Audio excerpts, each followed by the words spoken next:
guys, good morning. For today's video is regarding sa client natin from Bacolod City na si Mr.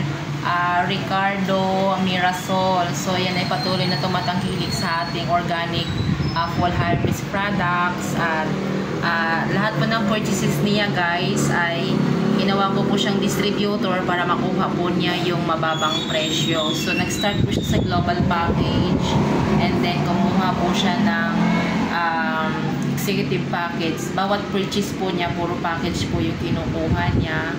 At ngayon po, papakita ko po sa inyo, aside po dun sa products na nakatipid po siya ng malaki, no, from 1,800 yung ating root and leaf fertilizer ay nakukuha niya na lang po ng 1,100 at yung cutting microbial inoculant na 1,200 ay nakukuha niya na lang po ng 700. So yung first and second purchase po niya guys, ayan, nagkaroon po siya ng total po ng kanyang rebates ay 5,000 pesos, pero yung 3,000 po this week kasi kaka-purchase lang po niya ng product last Monday, no, February 12. Yan, yun yung purchase niya ng February 12. Kung kaya po siya ngayon ay meron po siyang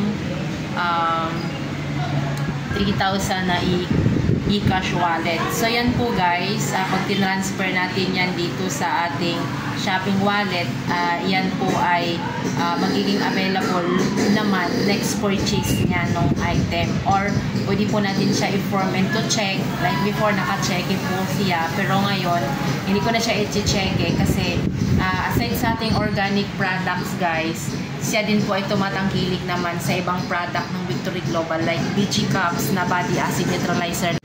Ayan guys, isa po yan sa tinatangkilik sa atin ni Mr. Mirasol, ang ating BG Cups, ang ating body acid neutralizer. So, sa mga uric acid, matindi yan guys. Yan, so yung Revita Premium, nilalagay po niya yung BG Cups dito sa Revita Premium at para po yung pagiging constipated niya ay naiiwasan na o napapaganda niya yung kanyang everyday na pagbabawas.